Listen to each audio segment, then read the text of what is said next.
Hi friends. आज का video थोड़ा अलग होगा मेरा अब तक का जितना भी वीडियो है उसमें से। सीधा मैं पॉइंट में आता हूँ, एक केस डिस्कस करेंगे और इसके रिलेटेड उससे रिलेटेड जो है मतलब न्यूरोसर्जिकल और नॉन न्यूरोसर्जिकल कोरिलेशन हम डिस्कस करेंगे। तो ओपीडी में, न्यूरोसर्जरी को ओपीडी में ना कभी कभी बहुत सारे पेशेंट्स हमको देखने को मिलते हैं। I am talking about kids. Cute से बच्चे हमारे पास आते हैं with different varieties of problems. एक बच्चा आया था, जो केस हमने आज किया था, उसमें बच्चे को था पहले सर में दर्द, हेडेक। हेडेक ऐसा था कि it was through the head, present through the head, front part पे और साइड में थोड़ा ज़्यादा था। और उसको वॉमिटिंग भी हो रहा था बच्चे को। वॉमिटिंग और जो भी ये सिम्टम है 1 साल से हो रहा था और थोड़ा ज़्यादा था पिछले 4-5 महीनों से। वॉमिटिंग अर्ली मॉर्निंग, हेडेक होना और वॉमिटिंग के बाद हेडेक रिड्यूस हो जाना, वो सारे चीज़ें प्रेजेंटेशन के तौर पे बच्चे में था। तो हेडेक और वॉमिटिंग के बाद बच्चे ने बोला कि मुझे दिखने में प्रॉब्लम है। स्पेशली कभी कभी डबल डबल दिखता है, या तो धुंधला धुंधला सा दिखता है, ठीक से दिखता नहीं है। अभी बच्चा अगर 9 साल का होगा, कभी कभी जो है इतना क्लियरली प्रेजेंटेशन नहीं हो पाता है। कोई कोई बच्चे जो है कम्युनिकेशन में किसी का प्रॉब्लम रहता है, कोई एक्सप्रेस नहीं कर पाता ठीक से, तो वो पेरेंट्स का बहुत ही ड्यूटी बनता है कि बच्चा कैसा कर रहा है, कोई उसका बिहेवियर में, उसके एक्टिविटी में कोई चेंज है कि नहीं, या तो बच्चा ठीक से बोल नहीं पा रहा है, बोल नहीं पा रही है। तो सब कुछ देख के डॉक्टर को जो है अच्छे तरीके से बोलना होता है। विजन के बाद जो नेक्स्ट प्रॉब्लम था वो है इम्बैलेंस। इम्बैलेंस एक ऐसा बच्चे में जो बहुत ही सिग्निफिकेंट प्रॉब्लम था, क्योंकि इम्बैलेंस मतलब दो तरह का हो सकता है। एक तो अगर आप बैठे हैं तब भी मतलब ऐसा ऐसा ऐसा ऐसा इम्बैलेंस हो रहा है, that is called truncal ataxia. अगर आप चल रहे हैं, वॉकिंग के टाइम पे इम्बैलेंस हो रहा है, मतलब आप सीधा जा रहे हैं, सीधा जा नहीं पा रहे हैं, मतलब swing towards the left side और swing towards the right side. जब मैंने पूछा कि कहाँ से, मतलब लेफ्ट साइड से जा रहा है कि राइट साइड से जा रहे हैं, कि ऐसा कुछ खास नहीं है, कभी कभी लेफ्ट में चले जाते हैं, कभी कभी राइट में चले जाते हैं। तो लेफ्ट साइड का टेंडेंसी थोड़ा ज़्यादा था बच्चों में। तो मैं इस जो क्लिनिकल पिक्चर है इसमें मैं थोड़ा बहुत आइडिया लगा सकता हूँ कि क्योंकि इम्बैलेंस भी है बच्चे को, ठीक है, और जो हेडेक है और वोमिटिंग है, that can be because of raised ACP headache based on its clinical feature, early morning headache, decrease in headache after vomiting, ठीक है, वो थोड़ा टिपिकल होते हैं। अगर ये बच्चे में सेरिबेलम पे या पोस्टीरियर फोसा में कोई ट्यूमर है या तो कोई कुछ और प्रॉब्लम है, so that can present similarly. ये एक क्लिनिकल मतलब थॉट है, लोकलाइजेशन आप क्लिनिकल सस्पिशन बोल सकते हैं। अभी प्रॉब्लम है कि ये बच्चा हमारे पास तो पहली बार आते नहीं है। ये जो कॉम्प्लेन है हमने पहली बार नहीं सुना, वो कॉम्प्लेन पहले, ये कॉम्प्लेन पहले सुनाया जाता है पेडियाट्रिशियंस को, बच्चों का डॉक्टर्स को। अभी पेडियाट्रिशियन दिखने में कुछ ऐसे होते हैं जो थोड़ा हंसते खिलते से बच्चे से बात करते हैं, जो हम यूजुअली नहीं करते हैं, बट ये करना चाहिए। यूजुअली जो है बच्चों का डॉक्टर बच्चों से बहुत ही आसानी से कम्युनिकेट कर पाते हैं। पीडियाट्रिशियन के बाद अगर कोई डॉक्टर उनको देखते हैं क्योंकि आँखों में दिखने का प्रॉब्लम है, वो है आँखों का डॉक्टर, ऑप्थाल्मोलॉजिस्ट। एग्जामिनेशन करने के बाद most of the time patient जब हमारे पास आते हैं, neurosurgeons are the last to see this patients, okay. और कभी कभी न्यूरोलॉजिस्ट भी देखते हैं और हमको रेफ़र करते हैं। तो वॉट एवर,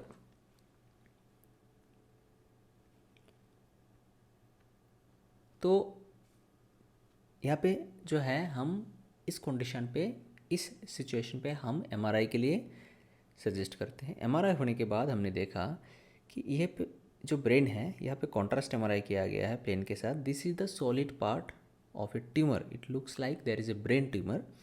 और ये जो पार्ट आप देख रहे हैं, this is the cystic part of the brain tumour. अभी कैसे पता चला ये सॉलिड है कि सिस्टिक है? ये सिस्टिक पार्ट का जो इंटेंसिटी है, it is like the CSF, CSF intensity, this is nothing but the temporal horn जो आपको डायलेटेड मिल रहा होगा, ठीक है, और ये आपको फोर्थ वेंट्रिकल दिख रहा है। तो ये इंटेंसिटी करीब करीब CSF का इंटेंसिटी होता है, और CSF is nothing but A fluid, और जहाँ पे कोई कैविटी में अगर फ्लूइड है वी कॉल इट सिस्ट। और उसके बगल में जो ये वाला पार्ट मैं बोला that is white colour, that is called enhancement after the contrast, it is called solid component. तो basically it is a solid cystic component. Problem वो नहीं है, एक प्रॉब्लम ये है कि first of all its location अगर आप देखेंगे, ये ट्यूमर है, ये सेजिटल MRI है जो मैं दिखा रहा हूँ, ठीक है, और ये जो है that is something very very very very important, extremely important in brain, that is called brain stem. ये ट्यूमर बहुत ही क्लोजली रिलेटेड है ब्रेन स्टेम के साथ, पॉन्स और the medulla, specially the upper part of medulla, उसके साथ closely related है। अभी कोई भी ट्यूमर ब्रेन स्टेम के साथ अच्छे से चिपका हुआ रहता है या तो रिलेटेड होते हैं, तो सर्जरी के लिए कभी कभी चैलेंजिंग हो जाते हैं to take care of that part safely, to remove the tumour as much as possible, ठीक है। अभी दूसरा चीज़ जो इसमें हम देख रहे हैं वो this is the condition, this is the lateral ventricle that is too much dilated, we call it hydrocephalus. यहाँ पे देख रहे हैं हम, this is the frontal horn, this is the frontal horn, ये जो कनेक्शन ऐसा है, this is the foramen Monro. फिर से दिखाता हूँ मैं, ये वाला part, this is the foramen Monro, this is the third ventricle, this is the occipital horn, ठीक है। तो बेसिकली क्या हो रहा है, बच्चों में एक ब्रेन ट्यूमर है, काफ़ी बड़ा सा ट्यूमर है, ठीक है। ये ट्यूमर जो है ब्रेन स्टेम को कॉम्प्रेस कर रहा है और हाइड्रोकेफेलस भी है। तो मतलब अभी क्या आई डॉक्टर ट्रीट करेंगे या तो पीडियाट्रिशियन इसको ट्रीट करेंगे? डेफिनेटली नॉट, ठीक है, न्यूरोसर्जन्स ही ट्रीट करेंगे। तो इस मोमेंट में हम पेशेंट्स पार्टी के साथ डिस्कस करते हैं, क्योंकि ये बच्चा है, पूरा लाइफ उसका आगे है, काउंसलिंग बहुत इंपॉर्टेंट होते हैं कि as a neurosurgeon we are offering surgery for the tumour, our goal is to remove this tumour maximum possible safely, ठीक है, क्योंकि बहुत इंपॉर्टेंट स्ट्रक्चर के साथ क्लोजली रिलेटेड हैं। स्कैन के ऊपर बेस करके हमें ये लग रहा है कि मोस्ट कॉमन जो ट्यूमर होता है बच्चों में दैट इज़ कॉल्ड जुवेनाइल पाइलोसाइटिक एस्ट्रोसाइटोमा, वो एक बिनाइन ट्यूमर होते हैं। बिनाइन होते हैं बाई इट्स मतलब, बिनाइन मतलब it is WHO grade 1 tumour, ठीक है। तो इसमें अगर हम पूरा निकाल सकते हैं ट्यूमर को, तो उसका रिकरेंस एटलीस्ट 10 साल का तो रिकरेंस नहीं रहता है। तो हमारा गोल वही है, पूरा निकालना। अगर निकाल देते हैं तो उसके बाद हमको कोई केमोथेरेपी या रेडियोथेरेपी की ज़रूरत नहीं है। अगर नहीं निकाल पाते हैं और पोस्ट ऑप स्कैन में हम देखते हैं काफ़ी सारा रह गया, वो हम निकाल नहीं पा रहे हैं, नर्व के अराउंड, ब्रेन स्टेम के अराउंड चिपका हुआ है, तो उसके लिए एडजुवेंट थेरेपी की ज़रूरत होगा या तो क्लोज फॉलोअप का ज़रूरत रहता है। व्हाटएवर, पूरा डिस्कशन करने के बाद, पेशेंट पार्टी के बाद, हमने सर्जरी के लिए डिसाइड किया। द अप्रोच जो हमारा था वो था midline approach, more towards the, मतलब क्रेनियम ओपन बोन ओपनिंग जो है more towards the left side. आप देख सकते हैं ये जो है ये हेड है ट्यूमर, ये जो है here will be our cerebellum, ठीक है। इधर पे जो है हमारा ट्रांसवर्स साइनस रहेगा, ये देख सकते हैं आप, this is the transverse sinus, okay, this is the posterior part of superior sagittal sinus, ठीक है, ट्रांसवर्स साइनस। तो ये बोन ओपनिंग हमको इधर पे करना है, और हमारा इंसिशन रहता है ऐसा सीधा, जैसे बाल को थोड़ा शेप करके इधर। अभी आप सोच रहे होंगे ये वाला गोला क्या है, सो वी कॉल इट गट बार होल और सैटेलाइट बार होल। सैटेलाइट इसलिए तो हम जहाँ पे सर्जरी कर रहे हैं उधर पे ना बना के थोड़ा दूर हम बार होल बनाते हैं। Usually it is done at Frazier's point. Usually अगर हम इनियन से मतलब यहाँ पे कंपेयर करेंगे, that will come 6 centimetre up and 4 centimetre lateral, so that is the point of the burr hole. ये एक बैकअप प्लान है, जैसे कि मैंने हाइड्रोकेफेलस देखा स्कैन पे, अगर हाइड्रोकेफेलस होता है और सेरिबेलम बोन खोलने के बाद बहुत ही बल्ज हो जाता है, we have to put a temporary tube there inside to release the brain fluid.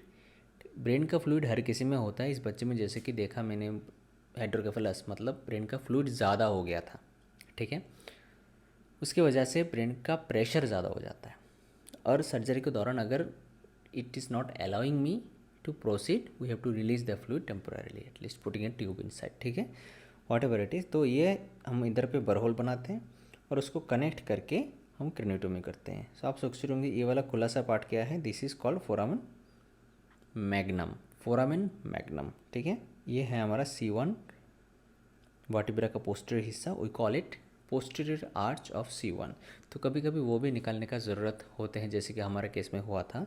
उसके बाद हम ड्यूरा खोलने के बाद इधर से ट्यूमर को अप्रोच किए, और इधर से भी हम थ्रू द सेरिबेलम भी कर सकते हैं। So what ever it is, तो मैं आपको ये बोलना चाहता था कि ऐसे वाले ट्यूमर्स को एनकाउंटर करने के लिए न्यूरोसर्जन ही चाहिए। बहुत सारे पेरेंट्स या तो lot of medical students, medical fraternity बहुत सोचते होंगे कि बड़ा सा ट्यूमर है, पेलोसिटिक एस्ट्रोसाइटोमा, व्हाट एवर इट इज़, मतलब क्या है ट्यूमर, मतलब कैंसर हो गया, बच्चा नहीं बचेगा, ऐसा नहीं है। अगर ऐसा लो ग्रेड वाला ट्यूमर है, उसका सर्जरी बहुत बहुत बहुत हद तक पूरा रिमूवल पॉसिबल है। अगर हम वो अचीव कर लेते हैं तो एटलीस्ट 10 साल के लिए देखने का ज़रूरत नहीं है। हाँ, एक्सेप्शंस नहीं है तो मैंने बोलूँगा नहीं, क्योंकि ब्रेन ट्यूमर्स का ऊपर रिसर्च ऑनगोइंग है। हर साल, हर दूसरा तीसरा चौथा साल हमको कुछ देखने को मिलता है, कुछ मॉलिक्यूलर एनालिसिस, ठीक है, क्योंकि कुछ पर्टिकुलर जीन्स हैं, कुछ पर्टिकुलर मॉलिक्यूलर अरेंजमेंट है, अगर उस चेंजेस आते हैं उसमें, तो हम देखते हैं कि सर्वाइवल या रिकरेंस रेट थोड़ा ज़्यादा है दूसरों के मुकाबले। तो ये टाइम के साथ साथ और भी एडवांस होगा, और हमारा नॉलेज भी उसमें अपडेट होगा। तो अभी तक तो ये सिचुएशन है कि बिनाइन ऐसे ट्यूमर में हम अच्छे से सक्सेसफुली सर्जरी कर सकते हैं, एक अच्छा एक्सिशन रेट अचीव कर सकते हैं। अगर ये पॉसिबल है तो बच्चे का जो ओवरऑल डेवलपमेंट है और जो लाइफस्टाइल है सामने, इसके लिए बहुत ही अच्छा रहता है। तो इतना डरने का बात नहीं है। This is the job of any experienced neurosurgeon to operate on these kinds of brain tumors on any kid, and it is very much possible।